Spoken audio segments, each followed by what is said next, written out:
and welcome to my channel. So we're going to get straight into this tutorial because it's a little bit complicated. So to start off, I'm doing my eyeliner and I'm using a Inglot Gel Liner. All products that I use will be linked in the description down below, like in all my videos. But what I'm doing is doing a very big graphic liner. So I'm covering my whole lid and then bringing it out into a wing at the side.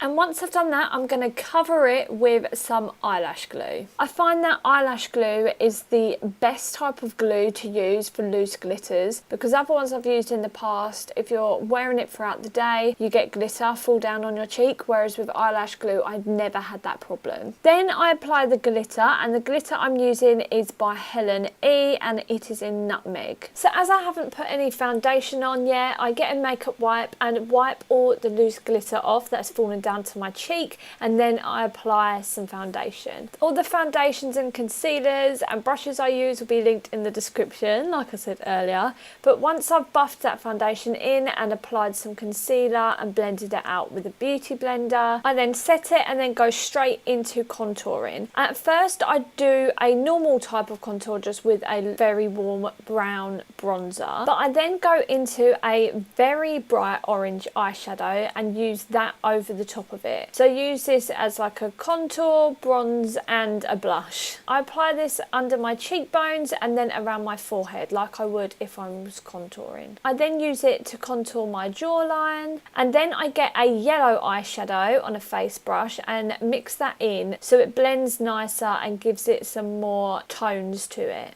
I'm sorry if I'm not really making much sense, but I hope you can see what I'm doing in the video. I then highlight my face, and I actually use an eyeshadow to do this.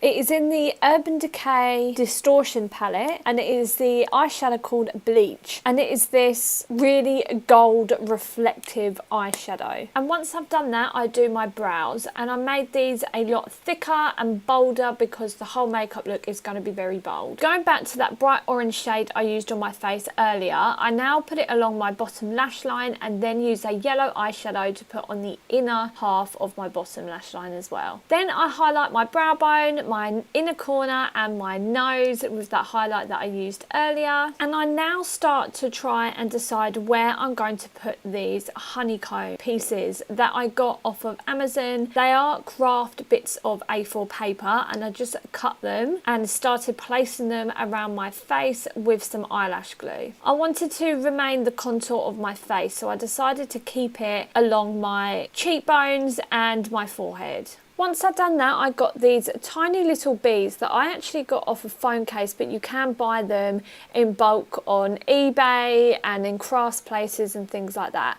And I started to glue them along the honeycomb with some eyelash glue. Now I put on a wig cap and start to style my wig. Once I've done that, I then start to place my crown that I made on my head. So I used the same pieces that I used to stick on my face, but this time I got some yellow paper and stuck it behind some of the honeycombs because I wanted to make it stand out a bit more and look a bit more realistic. Talking about making things stand out a bit more, I wanted the honeycomb on my face to stand out a bit more, so what I did is shade some of it in with some black eyeshadow and then went over with the orange and the yellow eyeshadow that I used earlier. I do this on every bit of honeycomb on my face because I thought that the honeycomb that I stuck on kind of hid the powder that we had originally put on, so I decided to just emphasize it a little bit. I then quickly contour my nose with that orange eyeshadow that we used for majority of this tutorial. On my lips I used the Barry M Matte Me Up Matte Liquid Lip Paint in the colour Freak Show, and it is a black liquid lipstick, but I really like it because it is really liquidy, so it's really easy to create shapes. On the Cupid's bow I made it really sharp and pointed,